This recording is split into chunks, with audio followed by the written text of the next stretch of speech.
I'm accepting speakers kidogo tu kidogo. Nani? Brian Osoro. Yeah. Hello, everyone. I hope I will not take long. My submission will oscillate from strategy to the man that is Atwoli. First of all, Atwoli alihamia place inaitwa Kilifi, and some of us come from the coast, and there's something he did, and I thought about it, and I wanted to understand why, who thinks like that. Because you see, you meet people, or you read about people, or you hear about people that think they can control everything. So kwa mfano, jamaa anakuja anasema nyinyi wote hamfai kwenda beach. Then you wonder, what is wrong with this man? Like, he's just landed here. It's gani the public beach? Yeah, inaitwa Kwangala. Oh yeah, I've heard that beach. Is it his? I mean, not his, but he's claimed the public beach. Yes, he tried in a way, because kwa akili yake he thought that okay, this is very sad for me to say, but I'm just going to say it. People die wakienda kuogelea kwa beach, sana sana some students from Pwani University who are not wamekuja to coast juzi. So there used to be lifeguards who used to be there, but county things, people not being paid, etc. In any sense, the beach is supposed to be a public place. So whether people are going to die or not, that is not for you to decide. So if me, I decide to go and swim and I don't know how to swim, hiyo ni ujinga yangu. So the man stood up and told everyone that, you know what, I'm not going to allow this. So according to him, his solution was to prevent everyone from going to the beach. I'm just trying to build up something here so that the points that I'm going to make in time would make sense. So this is somebody who lacks a lot of control. From that incident, you start understanding the mind, his psychology. Like, ni mtu ambaye anataka kucontrol vitu. So when it comes to elections, hapo kwa kotu, of course he will control everything. When it comes to everything, he looks at it from the point of control. He doesn't care about ati sijui welfare nini, hizo ni stories zenu. Which is why, if you remember, there's a speech he made, I think when Uhuru was still president, in the impending days of the elections. Akasema, nataka kuambia kila mtu hapa mwenye ako karibu na huyo kijana, huyo kijana mwanzo huyo ni kijana yangu, manake if I had met the mother I would have been the father. Mumwambie kama kuna miti yuko karibu kwao, wakate miti, wakate. So at the time, Atwoli was supporting this guy Raila. Of course, we know what happened. The first thing that Atwoli was the first person to acknowledge Ruto. Akasema nini? We have to work with the government. So he is, apart from the control, ni mtu mwenye he positions himself na in a way that he's close to power. And why does he do that? That is how he has been able to sustain hii ujinga yake yote. There's a narration that Okiya Omtata, Honorable Senator Okiya Omtata made, and I believe Omtata, kulikuwa kuna appointment ilikuwa inafaa kufanyika, I think it was somebody by the name of Dulo, maybe hiyo jina nimekosea. So the appointments hazikuwa zinaenda vizuri, so they called Atwoli na wakamwambia ni aje, hii kesi unapeleka huko, shika hii milioni, I think it was 7 or 10 million, I don't know. Atwoli can, but it's on video and Atwoli has said it in multiple platforms. So he is known to bribe people. Ni mtu mwenye ana bribe.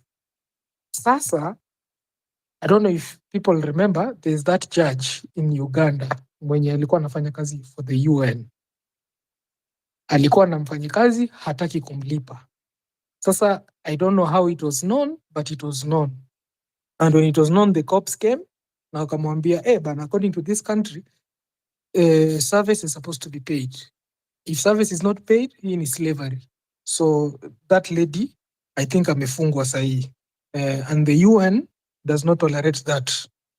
Atwoli is a member of the ILO. The reason why unaona Atwoli akienda huko Geneva akitupigia mapicha sijui nini nini, he is a member of that governing body, yeah, International Labour Organization. There's a time we used to work with the ILO, and I think around that time I used to see him.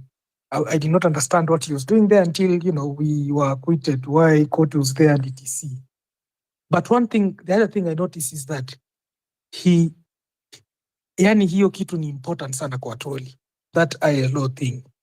So Hanifa, I can tell you, the ILO or the UN ni inajali image yao sana. They are very reputable when it comes to code of conduct na hizi vitu zingine.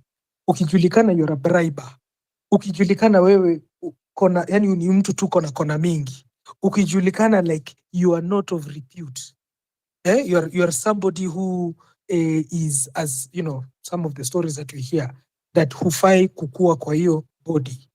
Wako na constitution yao na wako na hizo law zao. Some of these things they go very far. So Atwoli to beat him kwa elections za kotu na hiyo constitution yake, okay, I'm not saying it's impossible, it is possible, but I feel like hiyo itachukua muda mrefu. Pali najua Atwoli atakasirika sana, yani itamuuma sana ni hapo ILO.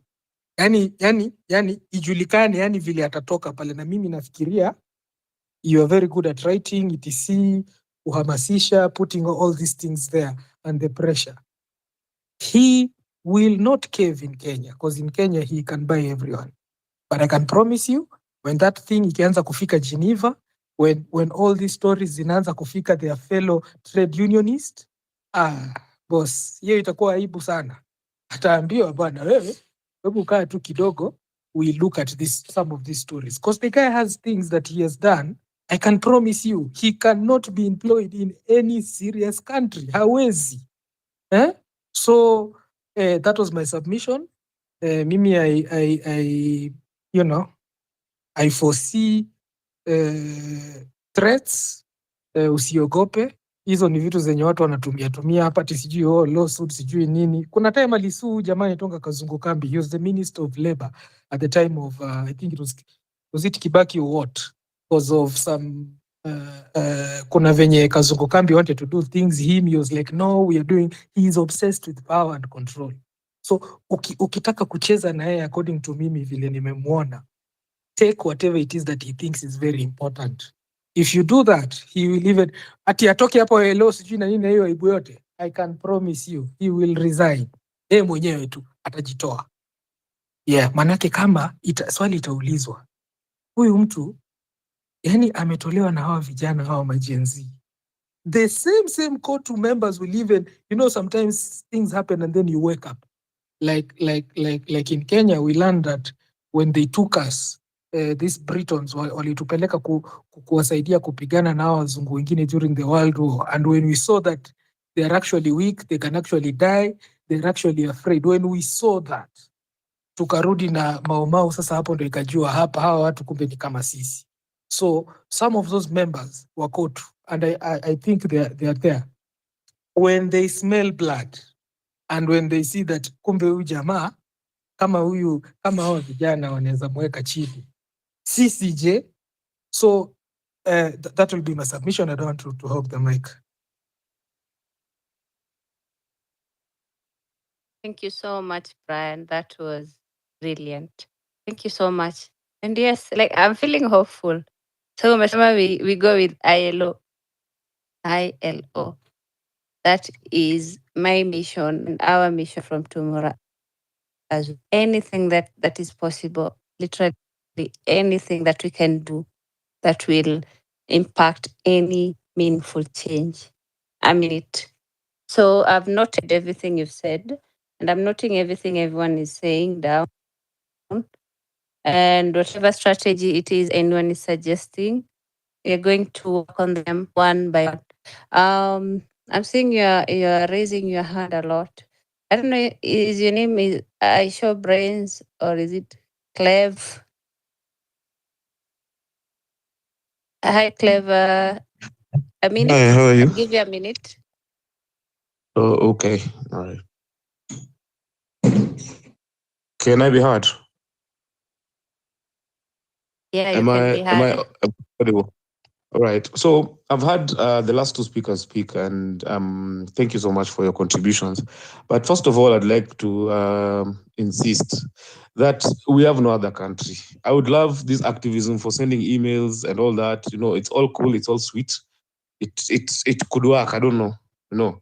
But mimi, I'm of the opinion that these people just need to be chased. Tuache kuwapatia a lot of audience, tuache kuwapatia a lot of, you see, belonging to a trade, to a union, okay, is good.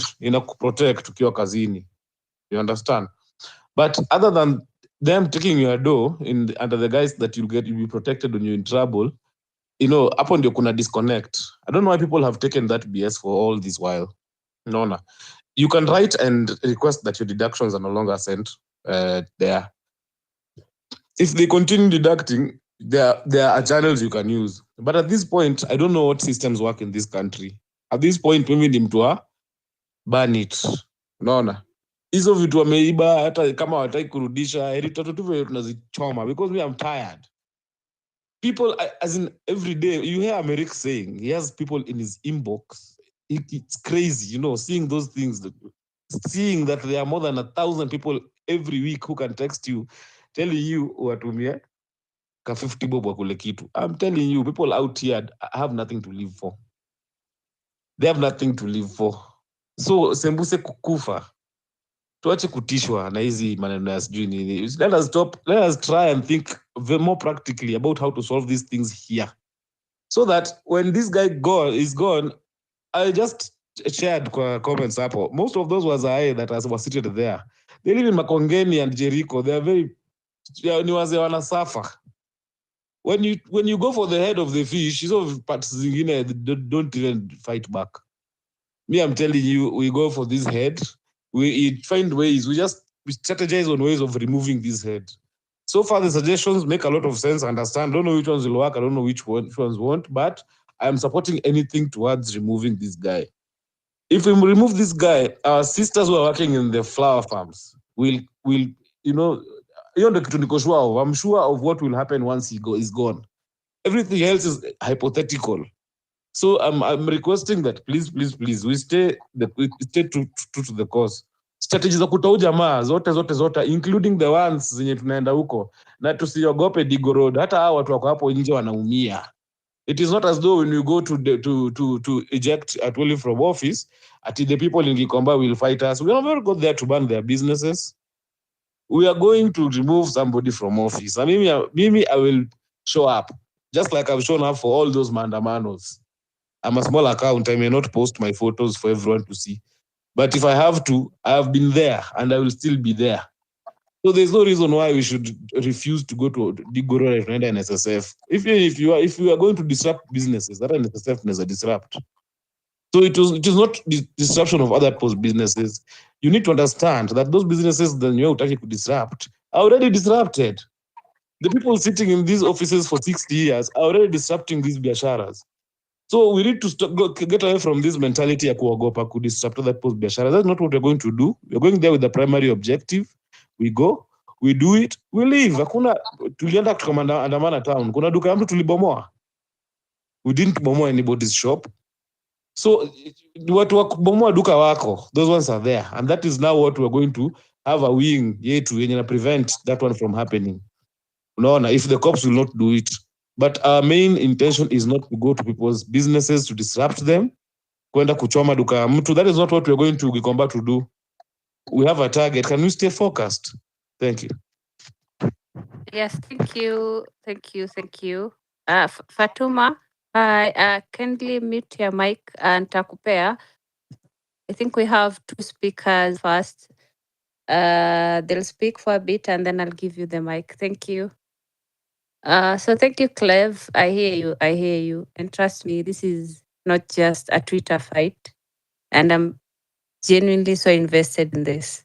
Genuinely. So don't worry. All the strategies, all the suggestions that have been given, everything, we're going to work around it. And of course, hiyo ofisi ni lazima tuingie because I'm sure it's full of wazee and nini, but we need to strategize on that. Yes, I'm very, very cautious because iko Gikomba. Unfortunately, unapatanga wase wengine na kuvuruga, they take advantage and start stealing from people. And that is the last thing that we all want. We cannot risk people's businesses, especially small businesses. Na ni wao ndo tuko kupigania. So I'm going to strategize a way. We are going to strategize ways in which we're going to do this, each and every strategy. So hii ni moto tu inawaka on Twitter. So hii ni moto tu tumewasha. We're literally just opening the Pandora box. So it's a long fight. Hii si kitu take 30 days ama weeks. As long as it takes, we will be there. So in a minute, I'll give Saweke, if you can talk for like a minute. Yeah. Hope you guys are doing good. Mine will just be a short submission on the same. To be honest, I am a young Gen Z. I am a young Gen Z. I hope you can hear that now. The funny thing with this leadership and all that is happening in Kenya for now, for the past 30 years or so, for the past 22 years, since nizaliwe, I mean, the Secretary General of Kotu has been this man for the longest of time. Kenya has seen 4 presidents come and go. The world has witnessed 4 popes, I guess, or so, come and go. I mean, don't these people ever get enough of whatever they're looking for, guys? Yani haitoshangi ama ni nini? Hanifa, mimi sielewi kabisa. I thought kila kitu inakuanga na limit even if you're on a personal quest to achieve something, there's always an end goal to everything. But for these guys, manze, it's becoming a lot. Sina mengi mimi. Thanks for the time. Thanks for hosting the space. Thanks for allowing us to share our opinions and views. Yeah, I'm glad. Thank you, Asante. Thank you for your contributions. If you can kindly mute your mic, thank you. Sir Alex, and then we'll move to Fatuma. Sir Alex, you can say something in a minute.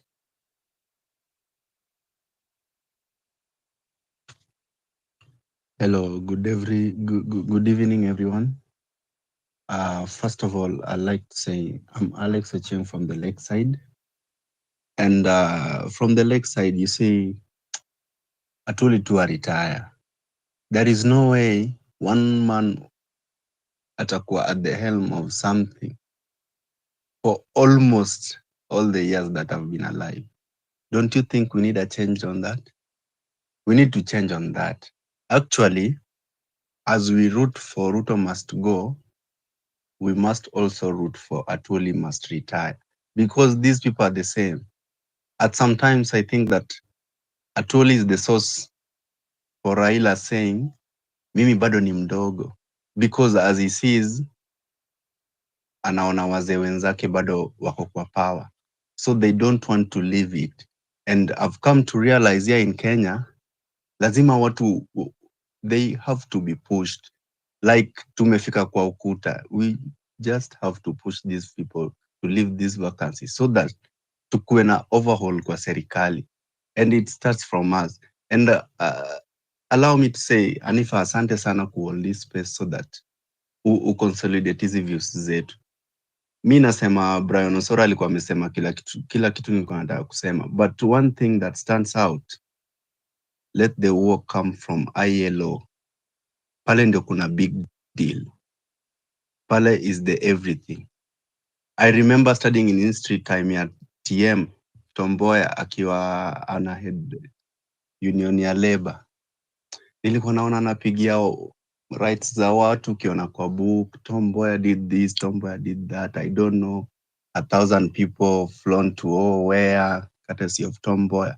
But hii time ya Atwoli, kitu mimi naweza sema, when I hear anything about labor, mi naonanga tu ile gold. Naonanga tu gold kwa shingo ya Atwoli na kala ya papo na kitambi. But there is no single day mtu akisema labor or something related to Labor Day, mi naweza ona hapo Mkenya wa kawaida kama na celebrate, anasema indeed this day has got to be celebrated for we remember it for the heroes that fought so that we don't have to fight that much. The fruits of this is for the next generation. Actually, we have to fight for it. Atwoli anafaa tu kuacha space. And it's very shameful for him at his age kucounter mtu Hanifa. Actually, Hanifa, at your age, what have you against Atwoli if CO2 ideology? And these people don't want to accept the fact that their ideologies are zimekuwa old na sisi ndo tunakuja na new ideas. And as a matter of fact, sisi majenzi, sisi ndo tuna make percentage kubwa ya eligible voters. So it means if we can vote you out, then we can see to it that umetoka kwa hiyo position yako if we want it to be. Kama ni kucall ILO, kama ni kusend papers ILO, I believe kuna some judicial advice tutakuwa nayo. Watu kama Faith Odhiambo wamekuwa wamesimama na sisi, wanaweza kutusaidia kutuma mabarua ILO so that this man Atwoli anaweza kuwa question. Inakuaje anakuwa ana head a group of 1,000 people and out of the 1,000 only one person is rich, filthy rich, the rest are extremely poor, yani hata hawana bomb. Na Tuni hapo ana brag madola magold, na we hata venye utaenda kulisha familia that evening hakuna job yenyewe haiko, is heading an existent. Mtu aende tu. Anifa, just keep up. Tunakuombea though haitakuwa rahisi, but just keep up. Huku from the lake, whenever you need fish, tutakupea kama hiyo ndo strength utahitaji. Just keep up. Anifa, we are solidly behind you. Thank you. Thank you so much. That means a lot. Thank you so much. Takujia samaki nikikuja the lakeside. Thank you so much. That was beautiful. I'll go to Fatuma. I'm noting everything you guys are saying, by the way. Thank you, Hanifa. Hi. Assalamualaikum, and Walaikum I'm glad salam. to. I'm not a Gen Z. I have to announce that in advance. I have a baby face, but I'm a mother of Gen Z, and I'm an advocate of the High Court of Kenya. And I had a chance to attend the World Economic Forum meeting in Nairobi, and I met the ILO lady who is the boss in Kenya. And at times, if we can hold each other's hand and lobby, because at times it's okay to go to the streets and fight, but not every battle can be fought on the street. We can make noise, yes. Noise alone is not enough. We have to be strategic. And in Borana, because I'm Borana married to Rendile, in Borana we normally say "Walafa falanga alafa." Like you have to prepare your luggage on the ground before you put it on the camel. So you can't have your luggage on the camel if you haven't like arranged your bag and tied it nicely. So you can't start packing on top of the camel. So that is like the highest level for the pastoralist. And for those of you who don't understand the pastoralism, the camel is what we use for moving from one place to another when we are migrating. And for Atwoli, the time has come. Even for me, like since I was born, I've just seen Atwoli. I've never seen anybody else. And it's not Hanifa who is fighting him. I think that it's the entire Gen Z. And for him, I think the most honorable thing to do is to step aside and let someone else, take over. But in Kenya, as we know, people don't step aside. The minute you tell them you're wrong and you need to move on, that is the time when they even gain more power and strength to talk back. For Atwoli, marrying younger women doesn't give him the strength to be a younger person. He's old. He's literally marrying girls the age of his daughters, and that is a shame in itself. And the labor movement in Kenya, I don't see the benefit that he has brought. He's so old the school, and literally he fought Ruto before the elections. Now he's in bed with Ruto. And for me, the question I ask myself is if, as Gen Zs or as youths, the time is now. I don't believe we have a tomorrow. We don't have a tomorrow because they're messing up that tomorrow for all of us. And you're raising your children in a country where you're not sure there will be a tomorrow. The education system is messed. The CBC thing is literally a copy paste. And for those who cannot afford to go to private school, then your entire generation is messed. For the young people in this space now, we are almost like 500 of us. I'm glad you're talking because breaking the silence is the first step.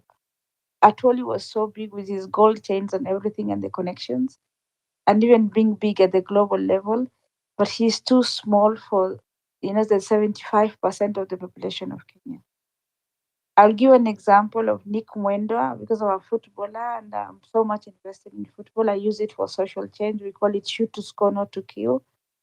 Because back home, the elders send the young people to fight each other. They give them the AK-47. I literally take away the AK-47 and replace it with football. And until you silence the elders, the young people will always be out there fighting. And Atwoli, your time has come. It's not tomorrow. It was yesterday, like you're something of yesterday. Going to his office and making a statement is one step. And Anifa, maybe you can take this down. The next step will be to have a petition to ILO, the International Labour Organization. We don't have to do the Kenyan one. I can help draft the petition if that is maybe a support that you can need. And That would be having young people lovely. to, Thank you. We'd appreciate that. yeah, that will be like you can sign the petition online. We can go on change.org and have a petition and people can sign. Please, like, bring a friend, bring two friends, bring three friends, and make sure we're 500 here. Let's get 1 million signatures. And if you have any questions, I'm ready to answer. I'm more of a mother. I have a Gen Z child. I'm 47 years old, but I feel young in my blood because I work with the young people. And I want a future for my children. And Hanifa, you're literally like my daughter. I follow you on Twitter, and I even showed the Blood Parliament um, movie by BBC in the forum, and the government officials were so ashamed that I showed it. But this is one way of amplifying your voice, so that your voice is amplified and it's no longer a little voice out there. So thank you so much for your courage and keep going. We have your back. Thank you so much, Fatuma. That was so beautiful. Thank you. I appreciate. Asante sana, my beautiful sister. Thank you so much. And continue with what you do, replacing the AK-47 with football. Thank you so much. And I swear, I'm so charged. The moment you mentioned helping us drafting the petition, you can draft it and then we will do this. Millions of signatures. It's going to happen. So I'll text you whenever you're ready. You let me know, and then we can start on it. I'm so charged. So glad we're having this space. It's really, really enlightening for me, and it's giving us ways we can all achieve this. So thank you so much, Fatuma. I think time Follow is me back running on out. Twitter. Follow me back on Twitter, Anifa, so that I Yeah, can yeah. inbox I've followed. the Try details. to follow. Yes, I've followed you. Thank you so much. Thank you. I followed you. Thank you so much, my sister. So I think we've run out of time. So we'll have one last speaker and then we can close. We'll have one last speaker. Okay, let me say two, no, one. Sorry. So we have Munyiri.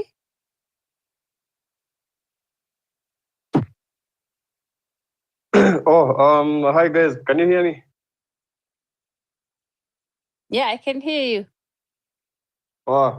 Okay. Thank you very much for the opportunity. I love I've just seen your tweet, which has the suggestions, youth forming their own trade unions, rival in Kotu. Yes, I support that very strongly. Number two, taking this fight international. Yeah, also that is a very good strategy. Occupy the offices, petitions to have term limits. Yeah, so all this is involve organize, reform their current trade union.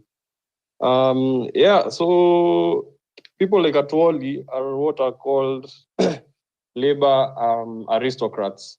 Hawa ni wale wase wenye they usually wanajifanyanga wako na sisi kama the workers who sisi kama workers ndo tunajenganga economy. We are the ones who turn the wheels of the economy. But you find people who are there, they wanajifanya they are representing us, but in reality they are in bed with the capitalists, the people who are oppressing us. So yeah, Hanifa, I'm supporting you in this fight. This fight is overdue, but people mtu anafaa kuwa alitolewa kitambo sana, and honestly me hata mi mchukia. I have personal hate for that guy. He's just very bureaucratic. He thinks that seat is ni kama aliachiwa, ni kama alinherit hiyo kiti, iko kwa damu yao or something. So yeah guys, we shouldn't give up. Remember, the workers are the builders of economy. Hata ukijaribu compare, you know some other countries have very powerful trade union groups. If you look at for example like the one in Tunisia, inaitwa Tunisia General Labor Union. Hiyo inakonga na more than 1 million members na inakonga very powerful. Kuna vitu hiyo labor union inasemanga serikali inatingika. So I think we as workers of this country should also number one, by the that point is very important. We should come together and form rival trade unions zenye zinatetea the workers of this country. Yeah, that's all I have to say. Thank you so much, Munyiri. Thank you so much. I would really love to hear all of you who've requested to speak, but unfortunately, we've run out of time. But I appreciate. I'm honestly really sorry. Oh my days, the speaker, mnani tempt. You guys are tempting me. You're tempting me. Aki, the requests are a lot. Maybe we can go on for, I'd say, another 10 minutes, so I can give each speaker that I'm choosing 1 minute each, kindly. Just 1 minute. Just 1 minute. Kiasi, let me approve. 1 minute each.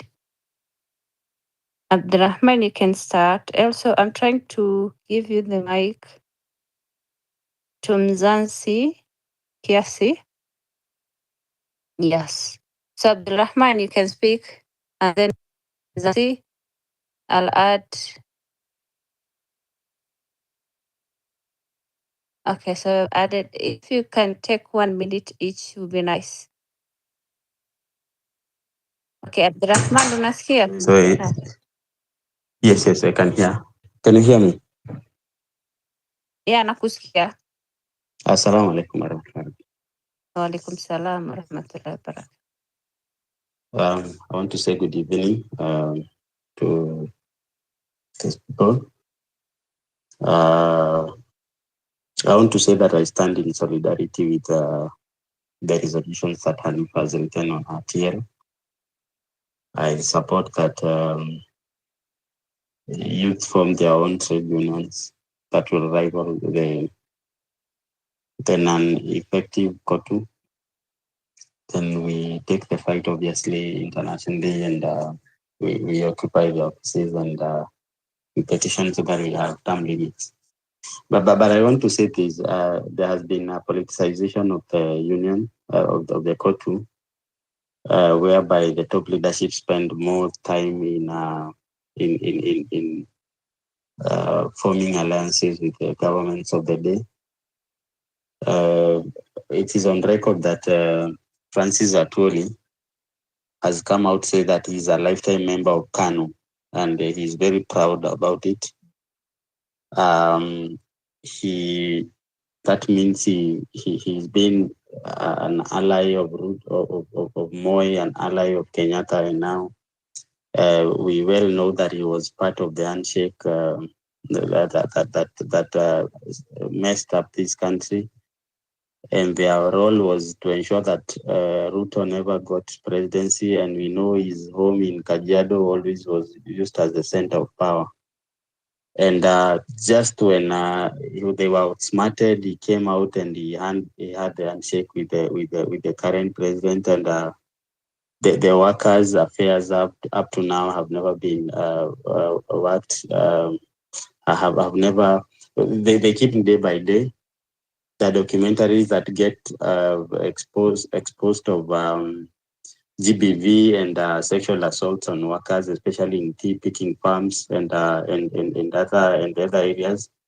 There are people who get underpaid. They get a work injury at their workplaces. People are forever never getting leave days, and women and nursing mothers never get good spaces even to nurse their own kids and all that. So in short, because I don't want to dominate this, Hanifa, I want to say that the guiding principles that bring people under an umbrella body whereby they can agitate for the welfare of the rest of the members has failed. And instead of the union leadership, the COTU leadership finding where they went wrong, all they do is cutting deals and power play and determining who becomes the next head of state and all that, which is contrarian to the founding reasons why COTU is in existence. So because we have realized that they do not serve the interest of the youthful populations, and we are going nowhere if we abort their vehicle, we want to alight. We want to unsubscribe wherever we subscribed in our various professional associations and unions. And then along the way, we realize that we can form an umbrella union for young, youthful people, and even the older ones that are young at heart and they are ready to be led in the most digital and new manner that people want to achieve, not the outdated manner in which we have to worship personalities and all that. So 100%, the war is not easy because we are dealing with people who have power and who have accumulated resources over time. But people's power is stronger and bigger than the people in power. Thank you so much, Hanifa, and I wish you well, everyone. Masalam. Thank you. Hello, Thank you so Hanifa. much, Abdurrahman. Thank you. Hanifa, Yes. what is your email? My email, I'll text you. I'm already done. I'm already done with the petition. Very nice. Let me text you my email. Nice. I'm very charged. Thank you so much. Yeah, and let all the people hear before you stop the Hanifa, follow back as well. Oh, ni nani amesema? Oh, Abdurrahman. Yeah, let me follow. I've followed. I've followed. I'll text you my email, my dear sister. Thank you. Okay. And can you text me on WhatsApp? I'm on utaweka Twitter. Yeah, nitakutext Twitter. I give you my number. Okay, so. Ama you give me yours. So thank you. So we don't have much time, so I'll give Don't close Zansi before they kindly sign the 1 minute. petition. Hanifa, Sorry? don't close before they sign the petition so that we start with the group here already. Oh, the petition is ready. Yes, I'm done. Oh, usijali. Hiyo petition hiyo tutachangamkia. Hiyo usijali. Do not worry about that. Okay. Hiyo jali. Now, Yeah, but just you tell let me them you know have and an then we can advocate sign. now. Wakikukujia, tell them you have an advocate for life. Thank you so much. Asante. I'm honored. Thank you. Thank you. So Mzansi, I'll give you a minute kindly. A minute. Thank you, Hanifa. Thank you, everyone. Good evening. Firstly, I'm very just inspired and energized by seeing young people who are so committed to change and being brave and bold and courageous and and inspiring each other to do this. So I just wanted to say that first. I think secondly, I agree that the SG Atwoli has just become a symbol of yeah, I'm here forever, kiti ni yangu na mtadu. And I think it's a great start to agitate for that change. But I'd really be eager to contribute to a vision for what we then want go to or its replacement or the underlying federations to then stand for. So I know term limits is something we've talked about. I'd love to be part of a team that maybe wants to think about building out a case for what else we want that space to agitate for. So I think that was the vision for Code 2, all the underlying federations under one federation. That's a strong place to agitate from. But it also made it easy to capture because they were all one. So one, I'd like to say if anybody wants to sit down and build out a thing of what we feel trade unions are well placed to agitate for and what we want for workers. And then perhaps those things can go together where we're not only saying we want somebody out, but we're also saying that this vision, this view, these outcomes should then be in. So therefore, as we are building out a new federation or finding if there are other progressive underlying unions that maybe have just been stuck in Kotu and had nowhere else to take their cause, we can rally around a positive vision or the things we want to prioritize in addition to the removal of somebody who's overstayed and has helped the movement be captured.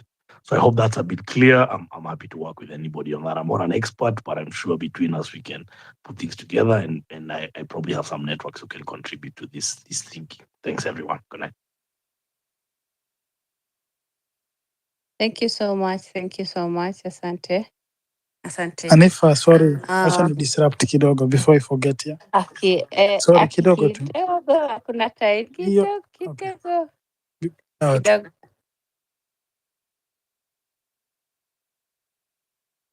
No, you can Okay. speak. On the ILO issue, yeah, I was saying if you want to take it international, tutafute specific cases zenye, like I've checked right now on ChatGPT, there's a case of Mary Wanjiru mwenye she was thrown from the balcony. I think she was in Saudi.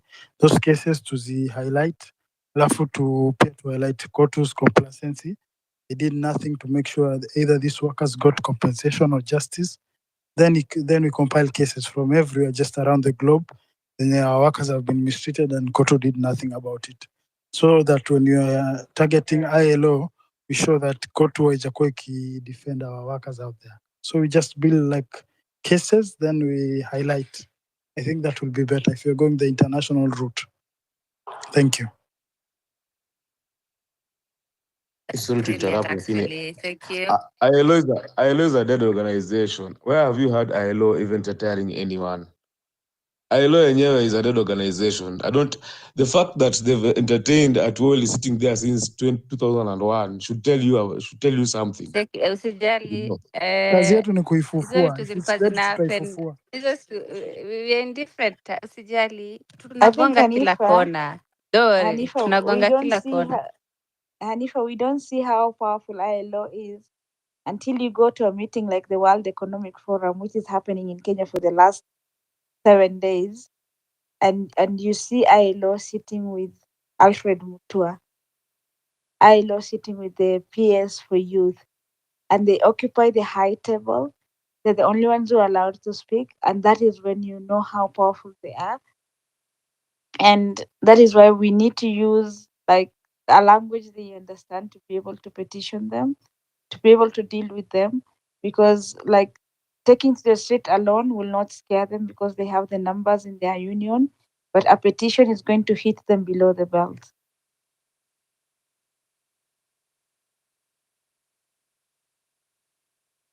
Yes, totally. Thank you. And there's no harm in trying. Tunagonga kila kona, don't worry. If it's the streets, being strategic as well. We're fighting everywhere. So even if you feel one place in a cow place and they can't do anything to help us, which I do. Unajua watu, they like validation from the West and white people. Wanapenda validation sana.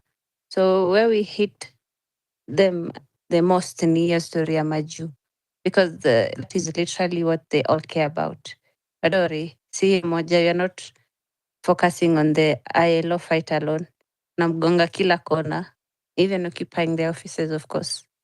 So tunagonga kila kona. There's no harm in trying. Ndio. So the last speaker okay, the last speaker. Oh, we have Nani Mabonga. 1 minute, kindly. 1 minute. Thank you. And then after you will be KOX Musa.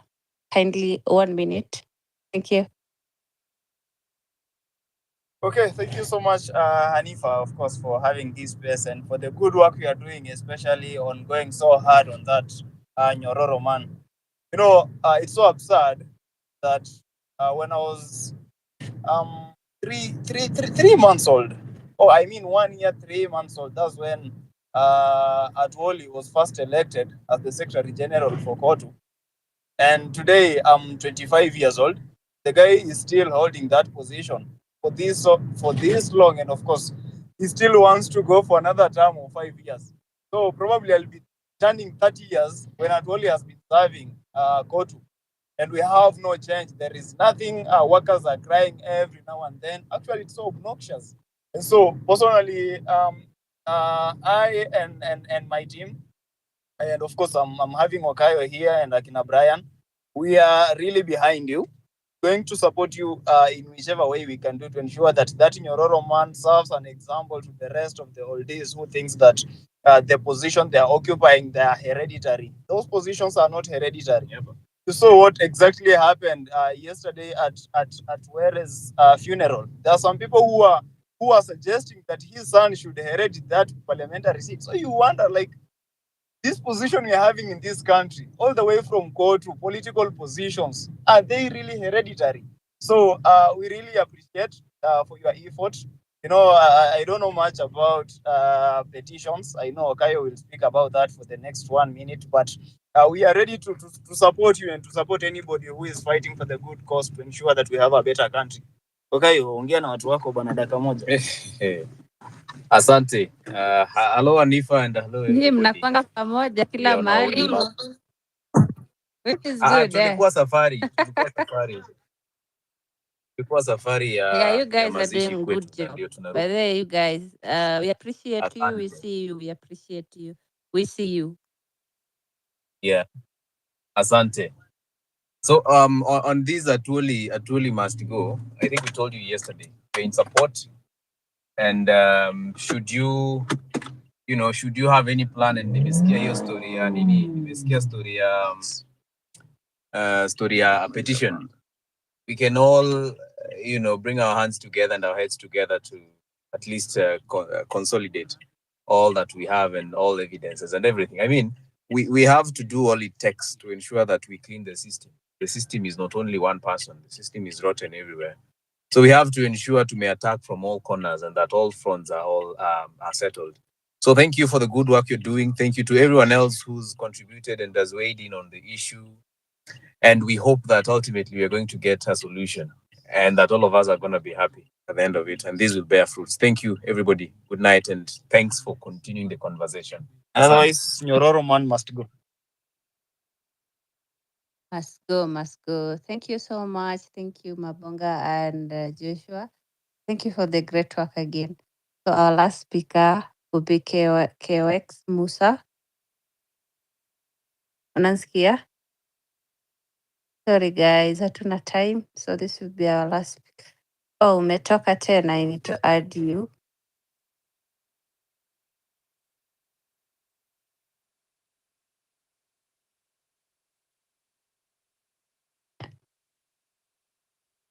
Hi Musa, unansikia? Yes, Hanifa, can you hear me? Okay, unaongea pole Can you hear pole. me? Unanisikia sasa? Unasikika kimungumungu, but yeah, I can hear you. Now, I want to waste much of the listeners' time, and the space imeendelea sana. I've had a great insight from Fatuma about the petition. That is a good and strategic move. Venye pia KUT Sonko amesema Mabonga, that is another move. About the ILO, also nimesikia Mzansi ameongea kuhusu about maneuvering around the system pia. That's another way to go. Wale wa online tutapiga hii banta, Atwoli must go mpaka mwisho. And that thing, you know, Atwoli, even the way he articulates, the way he speaks, is because he has held Kotu hostage. And we must drain this swamp. Hanifa, we are in support, and online tutawasha moto, and this thing is going, we are going to go far, and we are going mpaka tamati. Hatutachoka, we are not, kama ni street tutatokea. And thank you very much.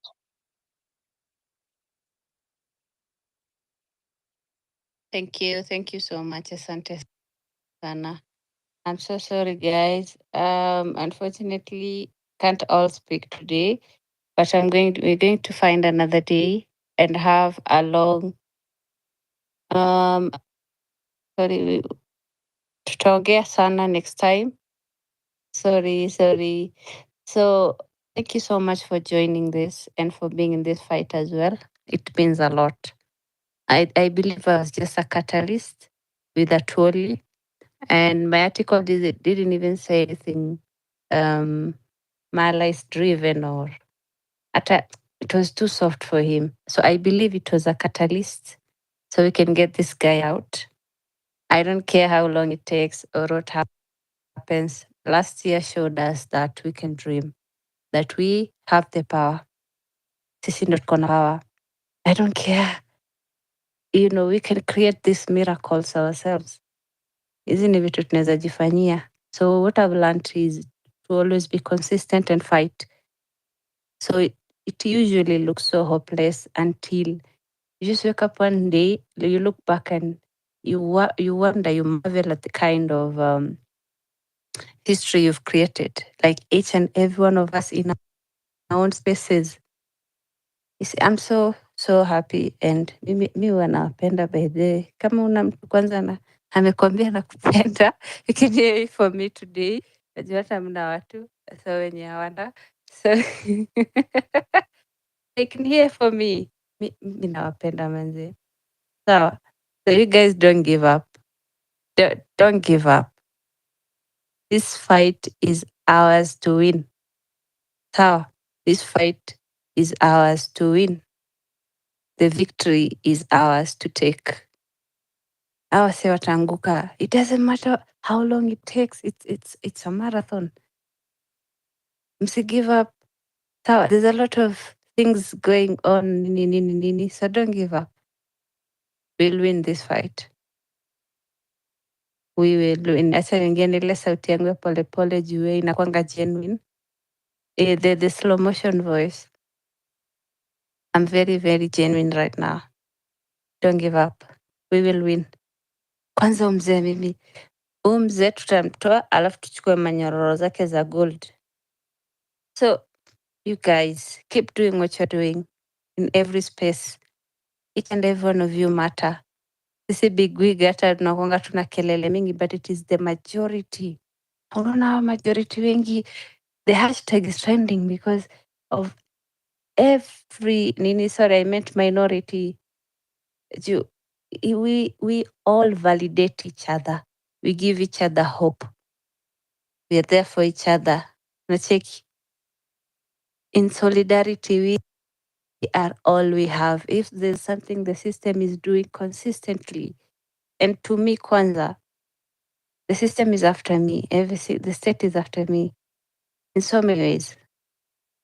You see, my bloggers, manini. But you guys have stood up for me. You have always stood up. Yani nyinyi watu. Kama ni pesa, kama ni support, kama ni, you've always been there. And that is what I need us to be very much aware of. We only have each other. Tutapigana. Nini, I'm sure Atwoli came here gun blazing. Akidhani watu wanachekacheka nini. Oh my days. You taught that old guy a lesson. And for any other politician. Like that, yes, this is how much we hate you. Unatoa pia audacity ya kuongea we mzee wewe. Na umekaa kwa kiti 24 years. unatoa wapi ya audacity yako? You see, that is what you showed the old man. Manze, mimi, I'm so charged. Nothing is going to make me leave this fight unless I'm dead. Am I scared? I do get scared sometimes. I even get paranoia that, hey, hawa watu ni watu wa Subaru or something nini. But living in fear is the worst thing you can do to yourself. And you as youths, nyinyi mavijana, this is the time. You literally don't have any other time to do these things. So how are you living your life? Where are you making impact? Like live for a purpose. Hata kama ni vijana moja tu nashikilia hivi au wase watoke yani, there's something each and every one of us can do in their own spaces. So nimekuwa motivational speaker, sorry. But manze, thank you so much guys. We continue the fight again tomorrow. I'm so sorry. I can't speak that much. So thank you so much. Nendele mzee atatoka. Mr. kujua how long it takes or how it happens. But tutatoa mzee hapo bana hela. Kwani hiyo kiti ni ya baba yake ama ni ya mama yake? So tutamtoa hapo. Nyinyi watu mjikaze, sawa? So for the last time, mimi nawapenda. Mna watu wa kuambia, so nawaambia tena. Nawapenda sana sana sana. Sawa guys, thank you so much. I do appreciate. I appreciate. Asanteni sana. I love you guys. Have a lovely night. So we continue 10, inshallah, tomorrow with Atwoli retire. Tutatoa wazee kwa hizi viti bana, kwani tutawatoa. Thank you so much. Have a lovely night. Tutaona mlale kama mapanga nje. Chapwe na baridi vizuri. We are fighting for this country. Thank you so much.